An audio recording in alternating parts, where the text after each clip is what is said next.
We're only a minute late, but I'm feeling the pain here. You're now live. Excellent. Okay. Right, let's get that screen. Hello, everybody. So we'll be right with you. We're just going to get the slides up to share right now. Yeah. Hope you have a very good morning. We're looking forward to sharing some exciting work that Angela and I do together. So hopefully now we should get to see the slide set coming up on the screen. Hope you've been enjoying the conference. We're joined by Oliver in the background. Angela and I will tell you a little bit about ourselves as we get to those slides. But today's session is really hopefully quite exciting. We really want to explore with you how gamification in the classroom will give your students the leading advantage in 2020 and much further beyond throughout their whole life when they're experiencing management practice in particular and learning from the ways of doing as well as the ways of knowing about things.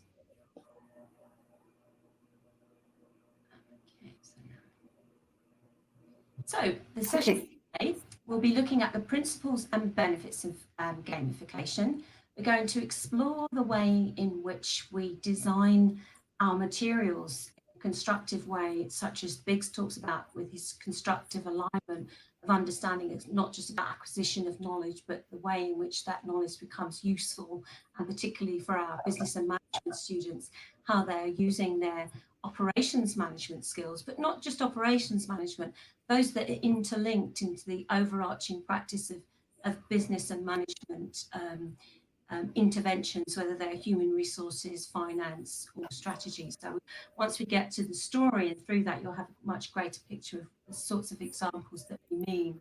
We're really, really keen on the idea of helping student progression and achievement-dependent learning, and how we can do so through the use of a gamified approach and through the use of simulation of real environments. So there we're able to show you how we use our digital games for practicing their management and how it becomes very much like a real world application, and what's then giving the students the learning advantage. And we'll give you some snapshots of what the students actually say as well as what our opinion is of it. So myself, I was a senior lecturer at Westminster Business School when I began using gamification, but actually my history is way back to 1999 when I worked with Learn Direct, and we were able to use the tools for teaching less advantaged learners and helping them learn life skills. And then I did my own management development programs using the UK government's Learn Direct programs, and they're still very much out there, although you don't hear so much about them anymore. I now research the learning design activities and how we put together constructive alignment within management learning in higher education for post-experience learners. And I'm writing my thesis about that just now. So Angela, tell us a bit about yourself. Oh, okay. So I'm a lecturer in the School of Business and Humanities at Dundalk Institute of Technology, and that's a third level institution. I'm getting a bit of feedback. I hope you guys aren't getting this if I'm stopping and starting. I have been teaching here for, I'm ashamed to say, or maybe proud to say, for 34 years. It'll be 35 in January. But previous to that, having done a business degree in university, I worked in industry, in operations management, in the clothing industry, actually, in 3 different companies. And then I worked in HR management in the retail industry before taking up a lecturing position in the college. So that's basically all. And as I say, I teach in the School of Business and Humanities. I teach operations management. I also teach on our Masters in Learning and Teaching. So learning and assessment are a big interest to me as well. Okay, so I'll let you go on, Caroline. And I should also say that Angela and I work very closely with McGraw-Hill because that's the tools that we use. But it's not to say that we wouldn't engage in other tools. It did give us the opportunity to be able to share with others how these initiatives work and how they support the students' progression and support the students' safe space for learning, which we'll talk about later. And I've built up a very nice relationship with Angela because of the way in which we understand the learning journey and the learning process. It's a pleasure to be able to present with Angela today. It really is a genuine pleasure. Thank you, Angela. So let's get into the show then. Let's talk about gamification and the idea of learning and assessment and the use of those simulation games. I'm going to give you some theoretical underpinning for this. I think that's quite an important factor. Certainly when I've presented on it in the past, people have said to me, where can I read more about this? How is it used in business and management education? And it is definitely gaining ground. There is certainly one of the ways I was introduced to it was an unexpected way through McGraw-Hill, where I was able to design a new module. So basically to start from the beginning and have a view of the content that would be used and the process that would be gone through for the learning and teaching activities that were taking place over a 12-week period. There aren't yet very many empirical research studies to show how this is working, but hopefully more and more as it becomes embedded in student learning, particularly now that we're doing so much more of it in a virtual world, we'll see these studies progress and become more apparent and ultimately look at the pedagogies, look at the technical supporting systems that are in place and how they work to really give students advantage. There is also a view of this with advanced HE, and those of us in the UK and beyond will hopefully be familiar with the place that advanced HE now has in providing support and background mechanism to help us to be able to have frameworks of practice, frameworks of quality for learning and assessment. And the way in which they describe it here is quite interesting because they say they look at games-based learning, and bear with me while I just get up my larger slide, but my eyes aren't quite as good as they were. Gamification, they say, refers to the use of a pedagogical system that was developed within gaming design, but which is implemented in a non-game context. And the thing is that, and Angela will reiterate this, I'm sure, when you say to the student, this module involves a computer game, or they don't even need the word computer anymore, you just say it involves gaming, and it brings a certain level of enthusiasm. And you would often say to them, the module starts teaching on a Tuesday, but the game license won't be available for your registration until the Friday. And they cannot wait to get started. And the data that we have in the background shows you the students are right bang on 5 o'clock when that game opens for registration. They are there.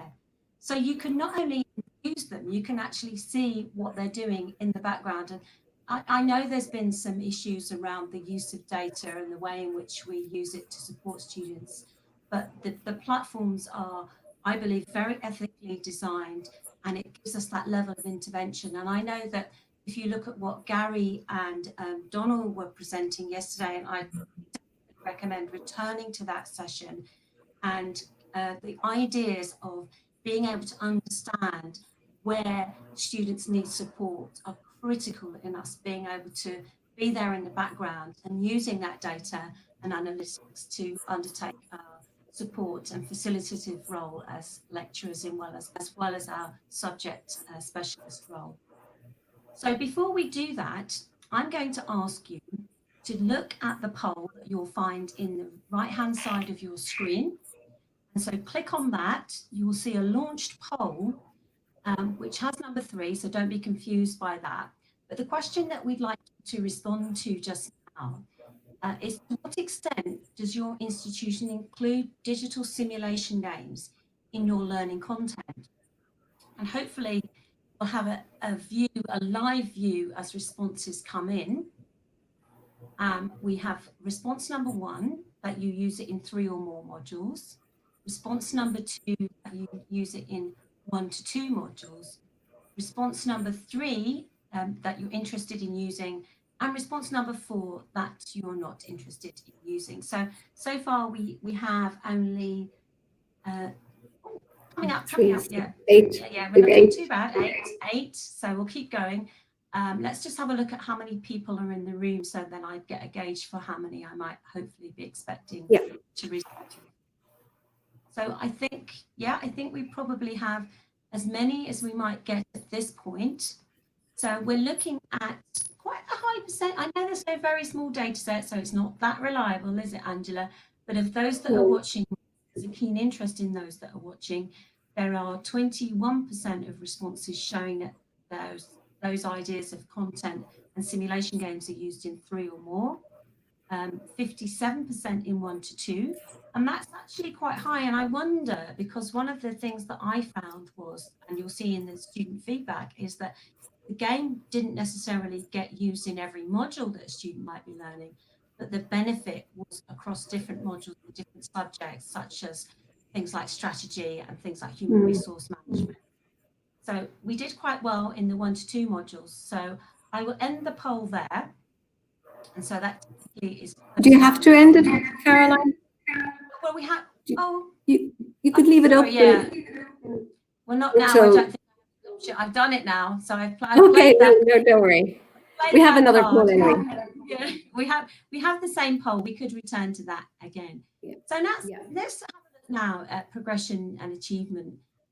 In our students in the UK in undergraduate and business studies, the journey to kind of their potential is really important, and how we facilitate that is an issue that I believe can be supported through use of simulation games. Now, I don't have a page showing. Is there a reason for that, Oliver? Is Oliver there? Yeah. There we go. Back, Caroline. 6 shows. 7 is okay. 7 is okay, so we're fine. So yeah, it's okay, Oliver. It was just a bit blocked there, so I jumped back and then came forward again. Thanks for stepping in. So here we go, and we will now be able to proceed and progress with the next part of the session. So ultimately, in what I've been looking at in the literature and how I've found this to be articulated, and here I'm really lucky to have a paper that's been written by Angela to draw upon, actually. And we're not necessarily thinking in exactly the same way all of the time. That's quite interesting, because Angela has different levels at which she uses the game. I tend to use it more of an introductory aspect, and don't depend on it to do a massive amount of the content and a massive amount of the assessment, whereas Angela relies much, I don't say relies, but utilises it much more. I mean, you're welcome to correct me here, Angela, because I articulate something that isn't necessarily your thinking on it, but I would use it in a small scale, and I believe Angela uses it in a very much larger scale. Perhaps that's to do with my confidence, because I know that Angela has been using it a lot longer than I have as well. You can step in if you like, Angela. And oh, no, absolutely. I will be explaining that for the operations management module, it's taken by first years, final years, third years, that's your ordinary degree, and also by adult learners in a part-time degree. And for the first years and the third years, the playing of the game constitutes 50% of their overall grade. And the grades for each module in the game are, as the modules get progressively more difficult, the grading is higher for each part of the module. So again, it's kind of progressive based on their competence and understanding. But as I'll mention later on, the fact that I can offer the students unlimited attempts means that, they all get time based on, if they want to persist and put in the effort, everybody can do really well on it. And it becomes then the basis for a lot of my discussion on things like supply chain, on safety stock, on holding costs, all of those core concepts that we need in operations management, but that then they're firmly located within the factory. And sorry, I don't want to be taking up your time, Caroline, but basically the students end up saying, well, in the factory, I do this. So they actually identify as the factory manager and transfer theory into it. So it is a critical part. Like for me, it has become the module. It is the module, even though I have a 50% for theory using a smart book as well, which has been really useful. But the game is the biz as far as I'm concerned. I'm really glad that you mentioned those things, because it does pick up on what I'm trying to say here. The benefit of using the game in the way that the practice operations works is it has a teacher who has the intelligence in an artificial way that it's designed actually quite well, that it would work very well with traditional human intelligence as well as artificial intelligence, being able to support that. it also allows the student to see their learning journey and have it a very personal one at the pace and at the progression and trajectory that suits them. This sense of artificial reality is really, really interesting because it really is like a real world, and they remember the name of their teacher in the artificial space, but they don't remember the name of the teacher in the real space. That sometimes is a bit disconcerting, but also this idea that they have their scoring, that you can use that scoring system to show students how they measure against others. It really depends on the way in which you wish to kind of support students, whether you believe that's the way to do it or not, or whether in the early stages you don't do it and in the later stages it becomes more competitive. But there are, the functions and the flexibility are very good in the game, certainly in the games that we've used. Okay. Next, we're going to have a look at space to practice management and what we mean by that. So learning by doing and using that simulated space. And I picked up on some really good work from Keyes and Wolf, actually, and they talked about this idea of the verisimilitude and this illusion of the reality to induce this real world-like response. And when you see the feedback from the students, you realise that this is open feedback they're giving. They're just talking about what was good about the module. They weren't being asked about the game, but it gave them anxiety-free and try again space for learning. And it was proactively enabling the depth of applied knowledge for them and the understanding of the critical realities of that space.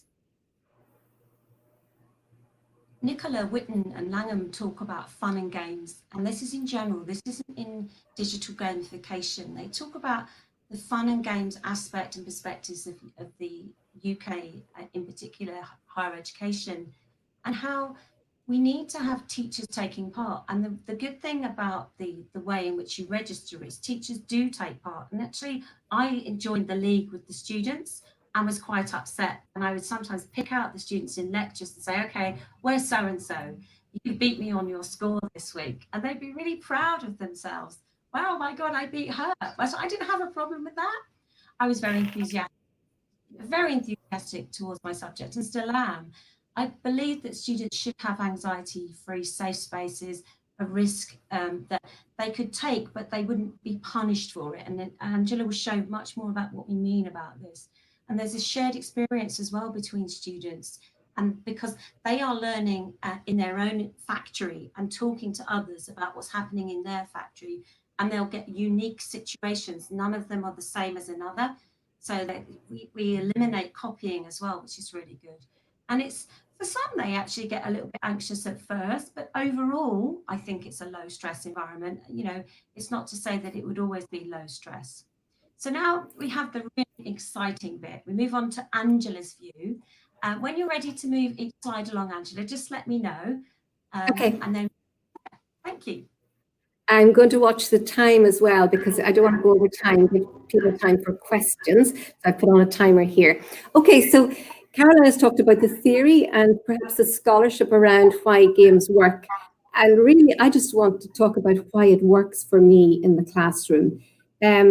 I've been teaching it for years, and more recent years, I noticed that while students conceptually could get their heads around theories, they could complete computations and calculations in the exam, but often on that little last part of that question in the exam, that part C that said, how should your operations manager use this information to plan or strategize or whatever it was?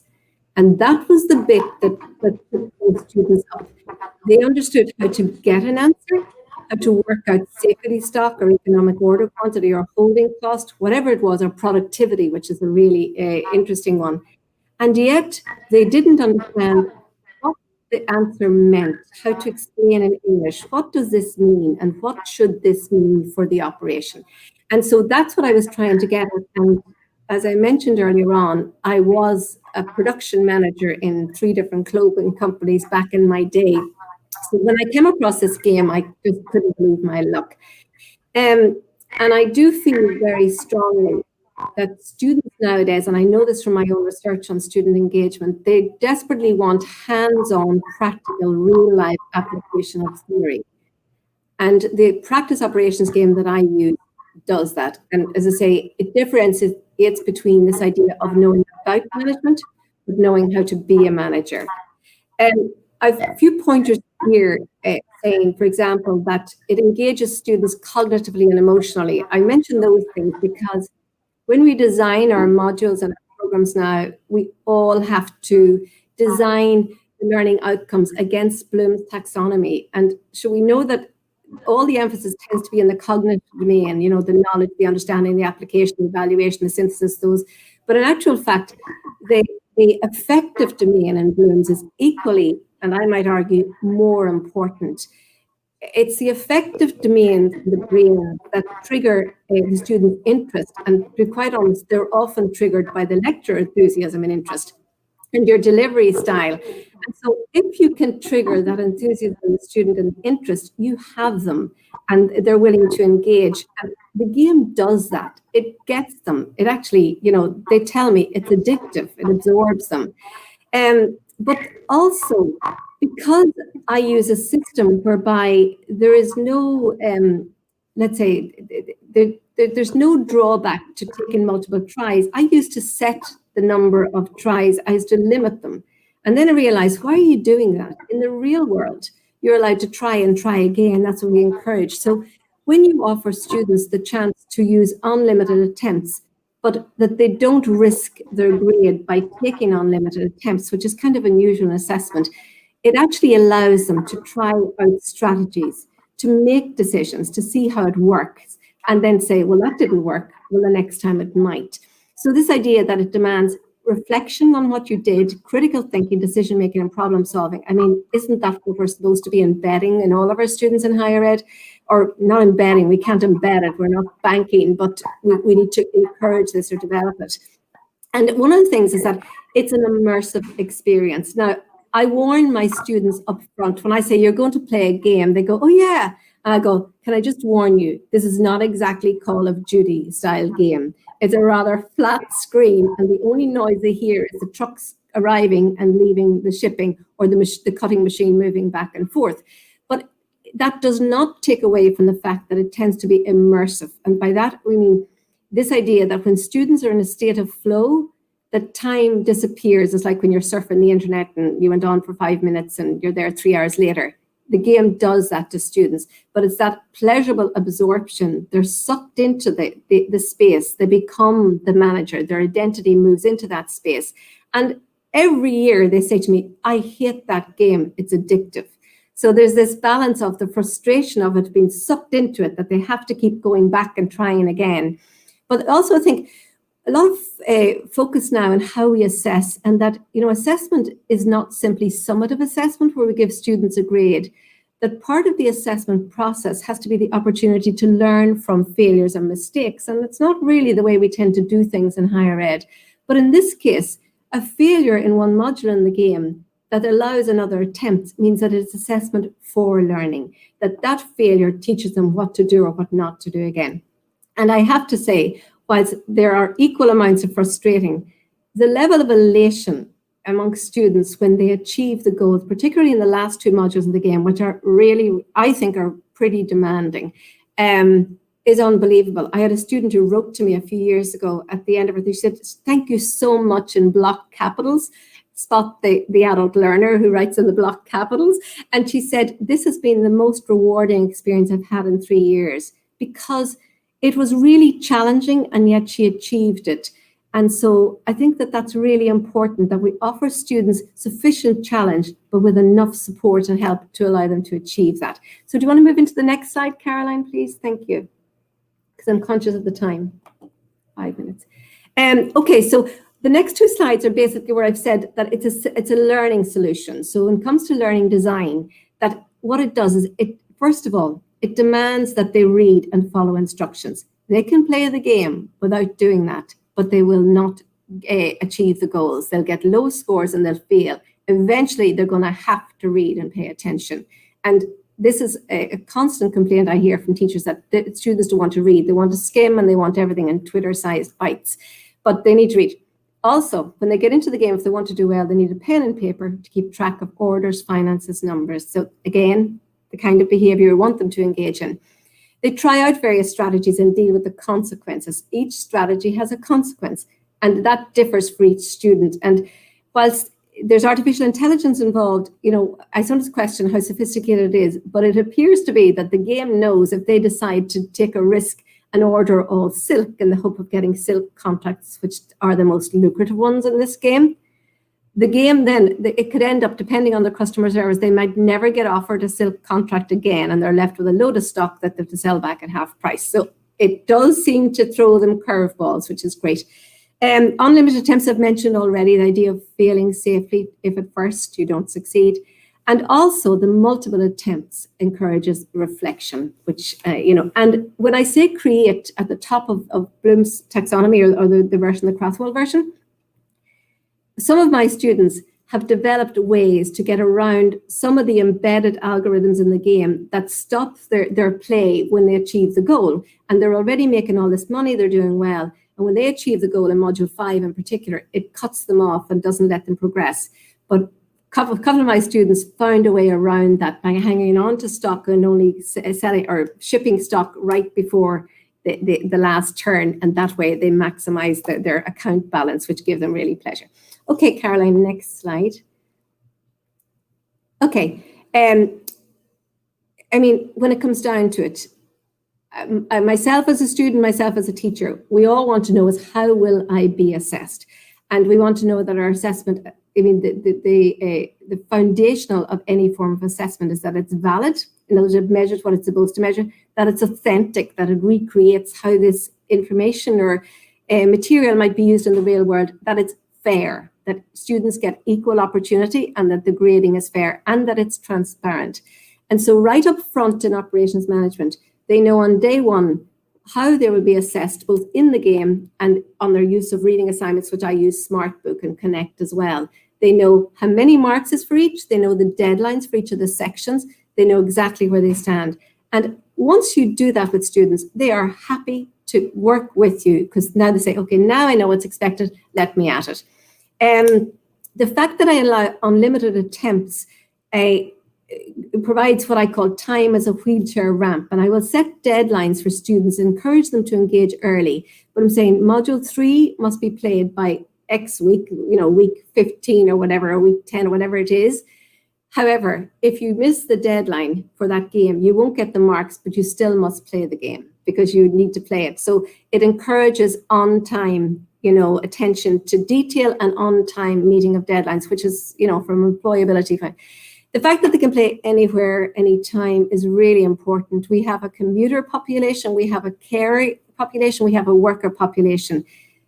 Being on campus at times that suits us for assessment or else it doesn't suit a lot of today's learners, and we have to realize that we need to accommodate them. And of course, no better thing than COVID to allow them to do that anyway.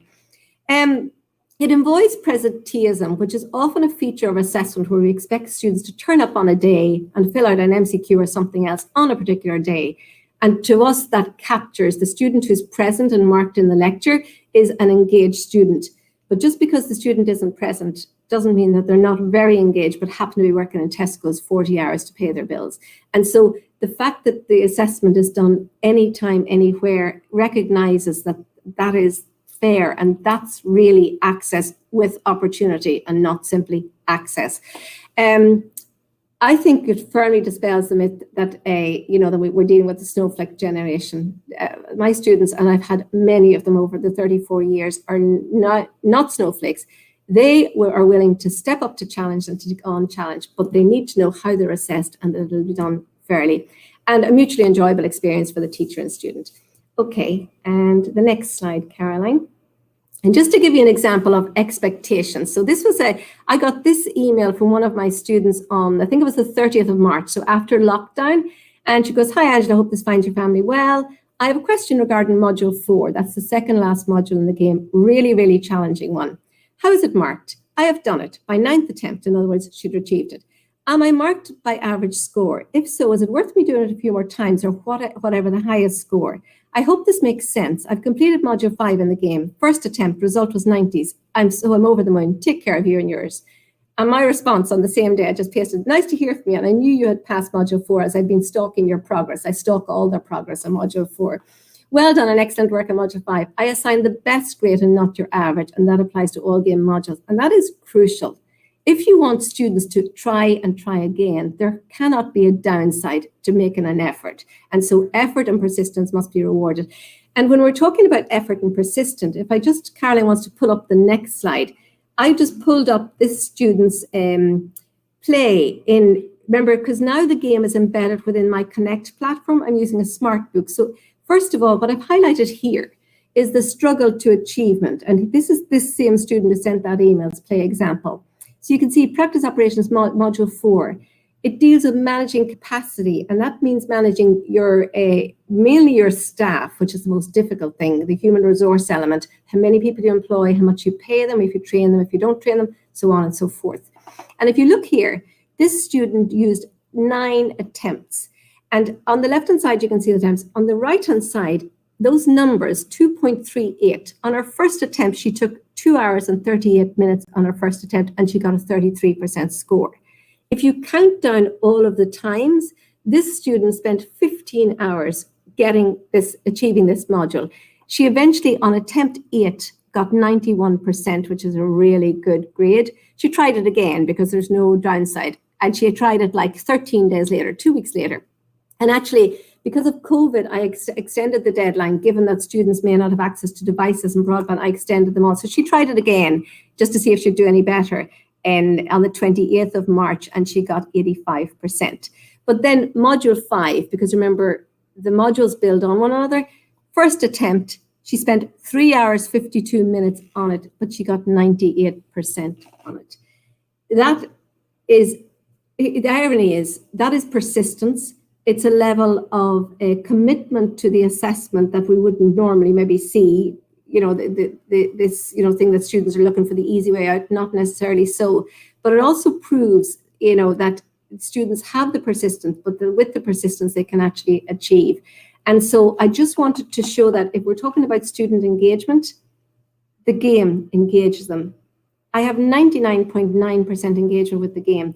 All students play it. Some of the ones who don't want to try very hard will try it, but they still won't read, and some of them will not. But in the main, I think my average grade on the overall game is something like 65 to 70%, which is a pretty good score, considering that a lot of students mightn't get that in a traditional exam. And as I said before, it constitutes 50% of their overall grade.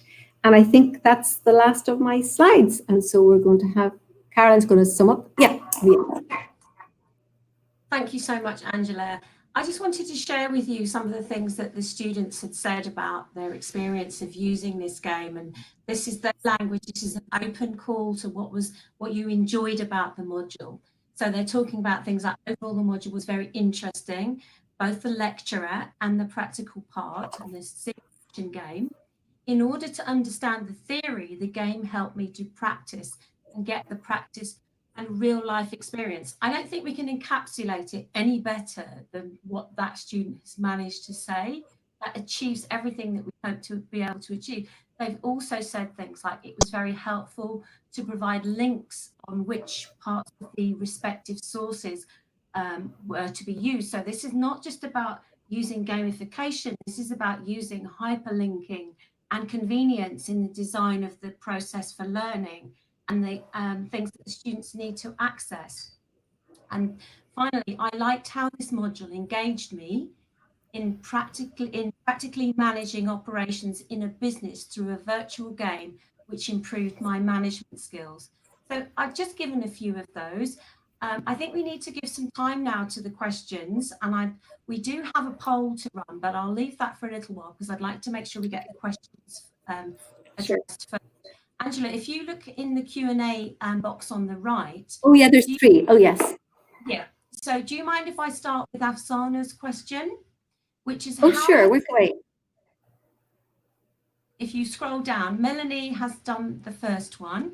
talking about the types of games that are available, because there are Oh, micro yes. games as the Yeah.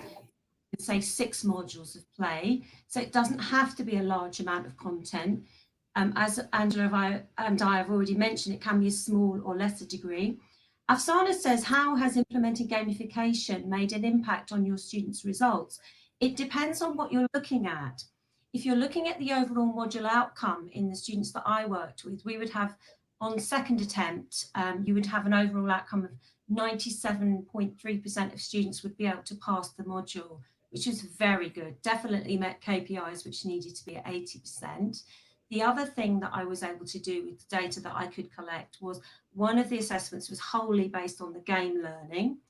And you could see the difference between that and the second half of the module, which then had an exam element, which had a regular standard paper-based exam. And the deviation of marks was much smaller when we used the game learning and the game-based assessment. Can I ask you respond to that question as well, Angela? Yeah, I mean, for me, 2 things. Number one, the engagement level. Students of, not missing assessment didn't really happen. That people, because it was an ongoing continuous assessment for the game, it's easier for students to keep up and gather their marks as they went along. To quite honest, never mind grades, which are indication of the level of competence in the subject. What's been more impactful is their level of understanding about what operations is about. They now understand what supply chain is, and supplier selection, and holding costs. They understand what they mean. So I think the more impact is on the application of the theory to the real world. Okay. Do you want to go back to Melanie's question? Will I answer that one, Caroline? So the question, yeah, please do. Yeah, is there a site that has business and economics games? Oh, I don't know. Is there? No, I have used games, a number of free games that I find in a number of courses I've taught. For example, I used to teach community development, and I used to find some small games. There are a number of other games. I've checked the pricing. The practice operations one and the practice marketing one, which I have had experience of but haven't used, are both on McGraw-Hill, and they're both pretty affordable. My students pay for the game themselves, and this year they literally bought a license for the game to be, and it's embedded within their smart book, so that it all on the same platform. They had their smart book with their reading assignments, and they also had the game. I'm not sure. I have checked out various games over the years, and some of them I didn't particularly like. I mean, I've used the operations game for so long, it works for me, so hence that's why I go for that one. But I did find an economics game for a colleague that I could maybe try finding for you. But I remember, but that would have been just me at my searching. But offhand, no, I can't give you a definitive answer on a specific site. Okay. Thank you, Angela. Melanie, and Oliver has a question. Yeah, and then Melanie, I think this might be quite a good read for you. This Decheva, Vagra, and Anglova looks at gamification in management learning. And then we have, when you get your sets of slides, and a list of reading that might be useful. Then you've got one particularly looking at operations management. It's quite old, but it's quite a good piece to look at. And I'm happy to have a look further to see whether there's a comparison of the types of games that are used and the way in which they're used and the benefits that they're bringing. Oliver then gave a question, and I never ever thought about this, Angela. If there was a gender divide in the popularity of gaming activities in business and management education, it never occurred to me. So I never looked for it. I think I might have been in the classroom with the interest. You might have assumed that some males. Yeah, sorry. You might have assumed that more male. One might assume that more males play video games than females. Maybe not more anymore, but I didn't even think of that as well. But what I was more interested in, or more maybe slightly concerned about at the beginning, is if there was an age divide, a generational divide. And so concerned that the adult learners, I mean, they're all adults, they're all over 18, but I mean, the people who've come back to the academia from the workplace, and people who are older and who don't play computer games, I was concerned that them, no issue. some of the most addicted staff I had where they engaged. In fact, and it happens every single year, some of my students come and say, can my husband play this game as well? Or my family want to play this, is that okay? And so you show them how they can actually get the trial license for a week. Yeah, so it's been a family affair. So gender, no, I wouldn't say so. And then I think it's a great leveler, the game, and certainly generationalized. Okay, Sinead. Thank you. And one of the things I also did, Angela, was I would ask for volunteers to play the game and support each other to learn how it worked. And I never saw a divide between a wish for a male or a female to come and play the game. There was never any, it was usually me kind of picking on people and saying, well, I know that you, because I could see in the background whether somebody had played or not. And if a student had done really well, I would pick up on it and say, well, I really noticed that you did really well in this module, or this, would you like to come and share it? So I think them even further to know that they were being seen to be being proceeding with their learning. Actually, you make a good point there, Caroline, because one of the things about the game and the gameplay is that if you want to put in the effort and put in the work, everybody can get 100% if they want. Not everybody does, but some students do get, out of the 50 marks, get 48, 47, 48, 49. And so in that regard, there is no competition. So somebody sharing a tip as to how to do something well does not affect their marks. It's not a curve where people have to be, graded on a curve and somebody has to do really well, but somebody has to do badly. Otherwise, it doesn't look, real. And so I like the fact that there's no grading on a bell curve in this case as well. And like you say, there is no disincentive for anybody to share their tips as to how to do better, how to progress. In fact, my first year students told me that it really served to kind of cement the classroom relationships, that it gave them a talking point, and they're accounting and finance students. So to stereotype, one might imagine this could be a dry enough kind of a program or a curriculum that they may have. And so the game, I think, provided some levity and also a talking point for them. And I have a lot of English second language students and international students, and it's been really good for them, because everybody chats about it. Anyway. Oh, I can't hear you, Caroline. That's me. I'm on mute. We love to finish being on mute. Sorry, yeah. Okay. So just thank you so much to everyone for joining us. We have a final poll if you'd like to take part, questioning what are your biggest challenges to introducing simulation in your teaching. You can choose as many as you like on this option and then submit, and we can have a look at the poll. So is it to do with lack of confidence in using the technology? Is it to do with concerns about how to assess student play and performance? But we hope we've addressed some of those things today. Is it concerns about student access to devices and broadband, which is a really important issue? And is it concerns about integration into the virtual learning environment? And then we can have a look at your thoughts on that. I'll open the floor to Oliver. I'm hoping that you're closing this down for us and hopefully having a session. Thank you so much. Thank you very much indeed, Angela. Thank you very much indeed, Caroline. That was a really fascinating session. Just to reiterate the point, I think that Afsana made in the chat. I think the slides will be available in the McGraw-Hill booth afterwards. The Chartered ABS certainly seen a huge amount of discussion about the role of gaming in business and management education, and I think here the huge pivot to online learning has provided a great opportunity for this, and this really was something that was talked about in this morning's main stage session about the future of teaching. And I would encourage participants in this session who weren't in that session this morning to view the recording, because I think there's quite a lot of synergies between Caroline, what you and Angela have been discussing here, and the points that were made in that session. So just want to say thank you very much to you both for delivering this session. Thank you for all the participation in the chat and the Q&A, and finally thank you very much to McGraw-Hill for supporting the Festival of LTSE. And I will close the session here. Okay, thank you, Oliver. Bye, everybody. Thanks for attending.